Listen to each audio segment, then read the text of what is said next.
their animals the medical care that they need when they are hurt. Like, we've skipped shots, don't get me wrong, and there were times that they didn't even get shots because they were healthy, they were inside dogs.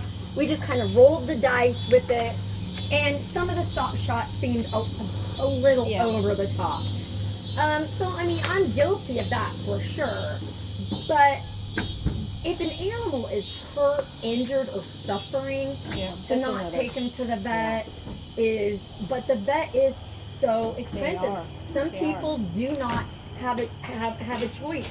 And I think that it's so sad that when we were at Sammy's his emergency vet place, the place that was really expensive, but the place that saved his life, because our vet pretty much, when I took Sammy in there, was the day I was just so devastated. He was just like, I cried so hard in the vet's office because of the diagnosis that he gave me and how bad Sammy was, and basically that he was like, there is nothing that's why as soon as they start I can weight, do for you here.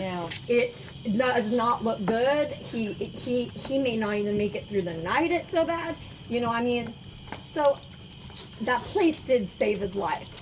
But there was a guy that came in, that's dog had a tumor on his leg, and you have to pay up front for like so much stuff.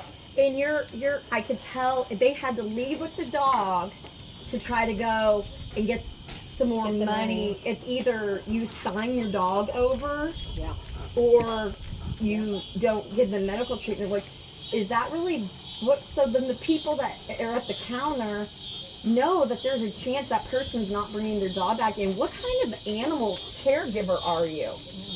You're gonna let those people, you're gonna not treat that animal and possibly know that when they walk out the door, there's a really good chance that they're not gonna walk back in because they had no idea how really expensive it was gonna be.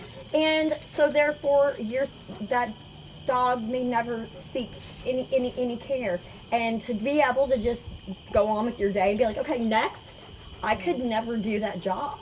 You know, though, I just read, I'm trying to remember where I read it. I'm too emotional. And the percentage of suicide in veterinarians is one of the highest there is, just for that reason. Well, you shouldn't be a vet, Number though, one, if you they're can't. really, really busy. And euthanizing dogs is traumatic for everybody. And just because it's not only putting down an animal, but it's dealing with well, then, like me, who You know was what? sobbing hysterically. I don't know about that because you got to think about it. They have to deal with that every day, and I'm sure they think to you and I, we see it as like, oh my gosh, that's a pet. It's just horrifying. It's blah blah blah. But when you talk to me about doing CPR on somebody, I go back and eat dinner after I've done it and not even think twice about it. For a lot of these But vets, they've seen the same I'm gonna pet. think they're going to think the same thing. Well, except a lot of times, like my dogs, they've treated both my dogs for years, so they know them. So it's they like the dog, so it's a little harder on them. You mean like because they've known the animals since they were like puppies? But they still Well, see you it. know what though? I can see that though, because people who become vets are usually people that grew up as kids and loved animals. You've got a connection to them. And I can see it being like, it's probably one thing, like a pediatrician may know you from a baby to thing, but hey, Coop, don't swing that back. They're not there when they pass away.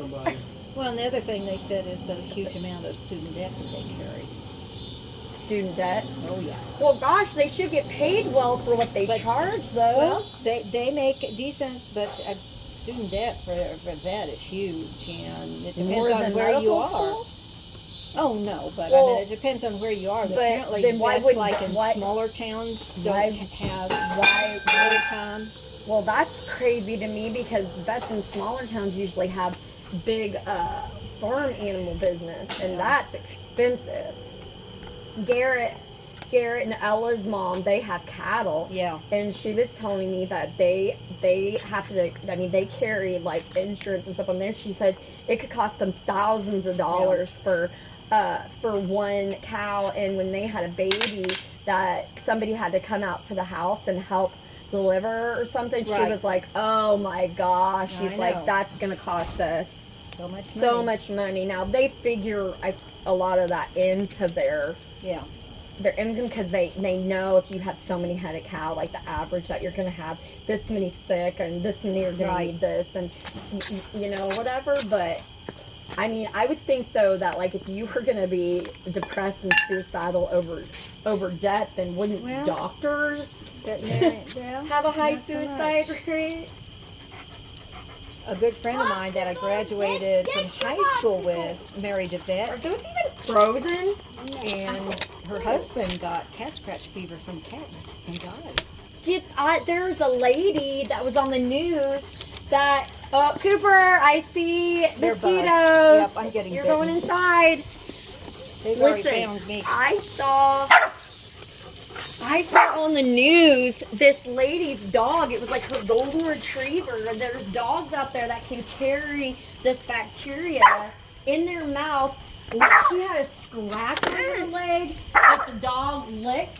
She now has 2 amputated legs to the knees and both of her arms, all from a dog. It was, I mean, apparently very, very